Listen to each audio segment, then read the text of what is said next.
Welcome to my YouTube channel, Big Ideas Simplified. Today, we will be talking about Global Goal 7, renewable energy.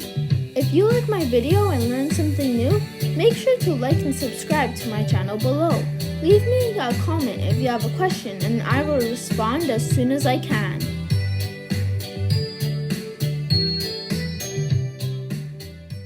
I made this mock TED Talk a while ago, and I wanted to share it with all of you. I hope you enjoy!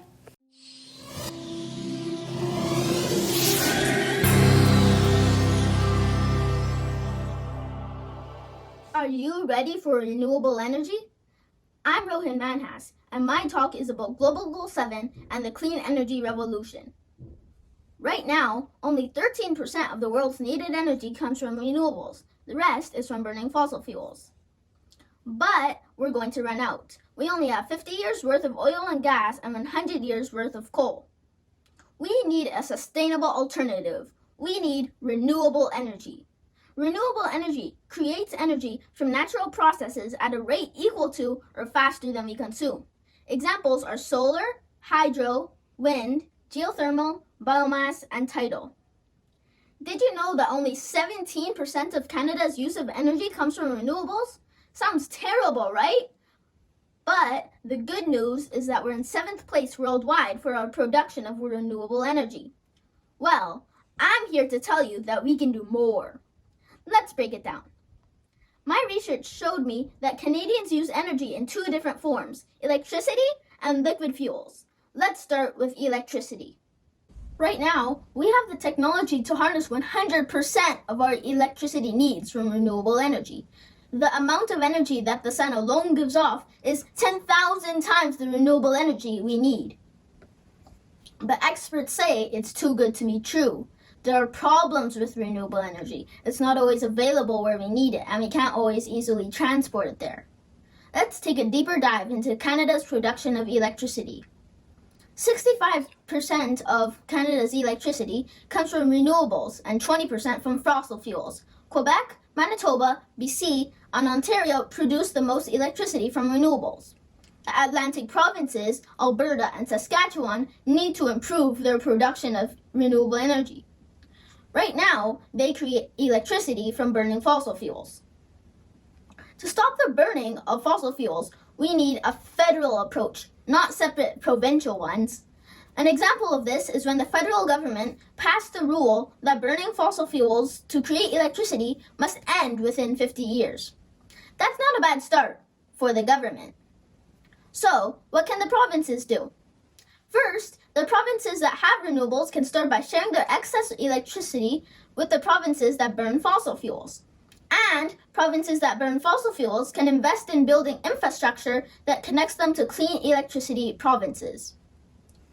Right now, 95% of BC's energy comes from renewables. If we can get rid of that last 5% and replace it with more hydropower, BC could make all of its electricity cleanly with no fossil fuel burning. Currently, the Site C project is a hydroelectric dam under construction in northeast BC. Site C is right beside Alberta, so instead of BC selling electricity to California, it can sell electricity to Alberta using transmission lines. That would definitely be an improvement. Experts say the hard part is that transmission lines lose more electricity the longer they are, so we need to find new superconducting materials. They also say that when we're not using electricity, we need somewhere to store it, so we need new batteries that can store lots of energy as well. But Alberta is right beside Site C, so we wouldn't lose too much electricity. If we can efficiently transport electricity to California, sending it to Alberta shouldn't be a problem. Plus, you don't need storage for hydropower. The water is always flowing, and so is the electricity. Now, let's talk about liquid fuels. Liquid fuels are mostly used for transportation and heat, but heat isn't a problem since we can use electricity for heat. The main issue is transportation. We use gasoline to fuel our cars, and that produces CO2. So, we need to make cars electrical so that no emissions are produced. This has already started happening, like with companies like Tesla. And if you didn't know, some buses are already electric. The problem is, with big transporters like planes and boats, there isn't a battery that can store enough electricity to power them. If there was, it would be way too heavy. However, lithium-ion is a battery that is light and used for iPhones and iPads.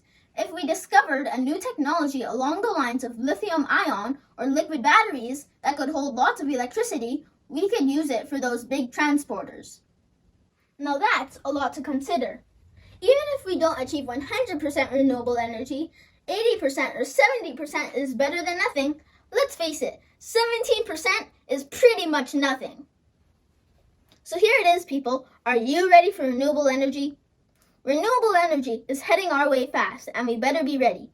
It's our path to a sustainable future. Thank you. Thanks for watching. Stay tuned for more big ideas, simplified content.